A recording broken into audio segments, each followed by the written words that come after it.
오늘은 12월 16일 화요일 아침입니다. 함께 나눌 말씀은 누가복음 2장 39절부터 52절까지의 말씀이며 먼저 39절부터 44절 말씀 읽겠습니다. 주의 율법을 따라 모든 일을 마치고 갈릴리로 돌아가 본 동네 나사렛에 이르니라. 아기가 자라며 강하여지고 지혜가 충만하여 하나님의 은혜가 그의 위에 있더라.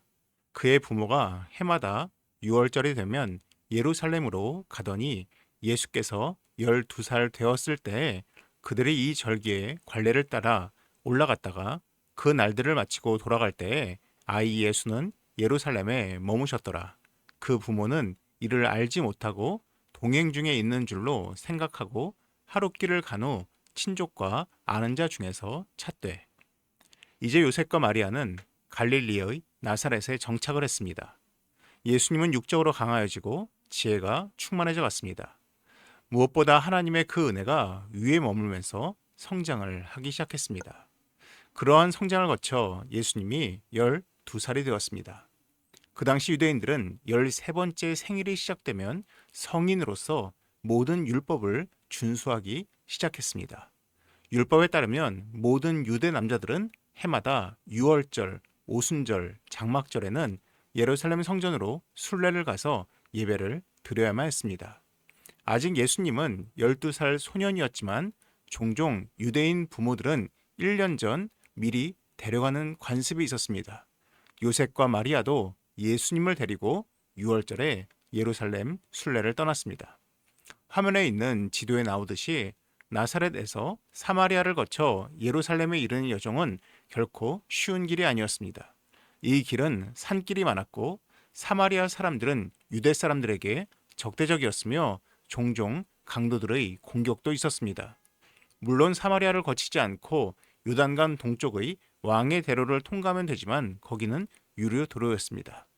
그래서 절기가 되면 순례를 떠나는 사람들이 많았기 때문에 많은 수로 구성된 순례단을 조직하여서 이동하는 경우가 많았습니다. 그래서 어린아이들, 청소년들, 또한 성인, 장년, 노년, 여성들이 함께 무리를 이루어서 이동을 하는 것입니다. 요셉과 마리아도 나사렛에서 출발할 때 친족들과 함께 그 많은 사람들로 구성된 순례단 가운데 포함돼서 이동을 했습니다. 6월절 절기는 8일 동안 계속되었는데 성경에 그날들이라고 표현된 것을 보아서 요셉과 마리아 또한 며칠간 머문 후에 다시 나사렛으로 돌아간 듯합니다. 그런데 나사렛으로 돌아가는 여정 가운데 예수님은 혼자서 예루살렘에 머무셨습니다. 12살짜리 아이가 말입니다. 부모는 너무 많은 순례단에 끼어서 이동하였기 때문에 어린 예수님도 함께 가는 줄 알고 그냥 그 길을 계속 가고 있었습니다. 근데 길을 떠난 지 하루쯤 되어서 요셉과 마리아는 예수님이 안 계시다는 것을 알아챘습니다. 45절에서 48절입니다. 만나지 못함에 찾으면서 예루살렘에 돌아갔더니 사흘 후에 성전에서 만난즉 그가 선생들 중에 앉으사 그들에게 듣기도 하시며 묻기도 하시니 듣는 자가 다 그 지혜와 대답을 놀랍게 여기더라. 그의 부모가 보고 놀라며 그의 어머니는 이르되 아이야 어찌하여 우리에게 이렇게 하였느냐 보라 내 아버지와 내가 근심하여 너를 찾았노라. 요셉과 마리아는 다시 길을 돌아가면서 예수님을 찾기 시작했고 사흘 만에 예루살렘 성전에서 예수님을 찾았습니다. 그때 12살 소년 예수님은 성전에 있는 서기관들이나 율법사들과 말씀에 관해서 듣고 질문하며 대답하고 있었습니다. 이 당시 가르치는 자와 배우는 자들은 보통 앉아서 수업을 진행했습니다. 그런데 어린 예수님의 대답에 가르치는 자들이 기이하고 놀랍게 여겼다라고 합니다. 이 모습을 본 요셉과 마리아는 잃어버린 줄 알았던 아이가 성전에서 대화를 나누는 모습을 보고 놀라워하면서 마리아가 이렇게 말합니다. 아이야 어찌하여 우리에게 이렇게 하였느냐 보라 내 아버지와 내가 근심하여 너를 찾았노라. 49절에서 52절입니다. 예수께서 이르시되 어찌하여 나를 찾으셨나이까 내가 내 아버지 집에 있어야 될 줄을 알지 못하셨나이까 하시니 그 부모가 그가 하신 말씀을 깨닫지 못하더라. 예수께서 함께 내려가사 나사렛에 이르러 순종하여 받드시더라. 그 어머니는 이 모든 말을 마음에 두니라. 예수는 지혜와 키가 자라가며 하나님과 사람에게 더욱 사랑스러워 가시더라. 마리아가 내 아버지와 내가 근심하여 찾았다라는 말에 주님은 내가 내 아버지 집에 있어야 될 줄을 알지 못하셨나이까? 라고 대답합니다.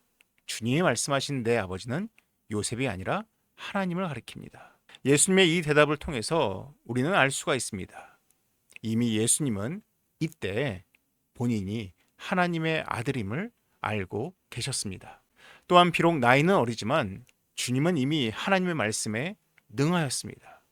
예수님에게는 하나님의 아들이라는 정체성이 있던 것입니다. 이러한 예수님의 대답에 대해서 요셉과 마리아는 이해하지 못했습니다.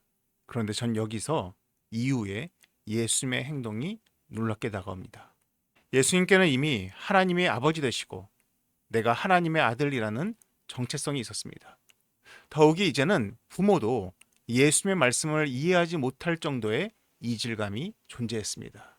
그런데 주님은 부모를 따라 나사렛으로 가십니다. 신으로서의 정체성을 가지고 있음에도 불구하고 예수님은 자녀로서 부모에게 순종하는 성숙한 인간으로서의 정체성도 보여주고 계십니다. 예수님이 부모를 순종하여 받들었다라고 표현되고 있습니다. 우리는 종종 교회에서 굉장히 열심히 신앙생활을 하고 또한 하나님 말씀에 대해서 열심히 탐구하시는 그러한 그리스도인들이 세상에서 미움을 받거나 혹은 세상 사람들과 좋은 관계를 가지지 못하는 모습들을 보거나 혹은 들을 때가 있습니다. 그 사정들을 자세히 살펴보면은 억울하게 미움을 당할 때도 있지만은 종종 하나님을 향한 태도와 사람들을 향한 태도가 너무 다른 경우가 많이 있습니다. 그분들이 이러한 얘기를 하십니다. 저 사람들은 하나님에 대해서 이해하지도 못하고 내가 왜 하나님을 사랑하는지 납득하지 못하기 때문에 내가 사랑할 수 없다라고 이야기를 합니다. 그럼 오늘 우리 주님을 보십시오. 우리 예수님은 이미 본인이 하나님의 아들이심을 알고 계셨습니다. 이미 예수님의 생각과 통찰력은 인간의 이해 범주를 넘어서기 시작했습니다. 그럼에도 불구하고 우리 주님은 인간의 육체를 입은 사람으로서 부모에게 순종하고 부모를 받들었습니다. 이러한 태도는 타인에게도 다르지 않았던 것 같습니다. 그러하기에 이 어린 예수님은 하나님뿐만 아니라 사람들에게도 더욱 사랑을 받으셨다라고 기록하고 있습니다. 우리 또한 이 예수님의 모습을 본받아서 하나님과 사람들에게 사랑받을 수 있는 성숙한 성품의 소유자가 되면 좋겠습니다. 기도하겠습니다. 사랑이 많으신 하나님 아버지, 우리가 하나님의 자녀로서 우리가 하나님을 사랑하고 하나님을 섬기는 것처럼 우리가 이 땅에 속한 자로서 우리의 부모와 우리의 이웃들과 또한 우리 교회 공동체 사람들에게 동일하게 사랑을 고백하고 동일하게 순종하며 섬길 수 있는 우리가 되게 하여 주시옵소서. 이 모든 말씀 예수님의 이름으로 기도드립니다. 아멘. 이어서 화면에 보이는 기도의 제목으로 함께 기도하시기 바랍니다.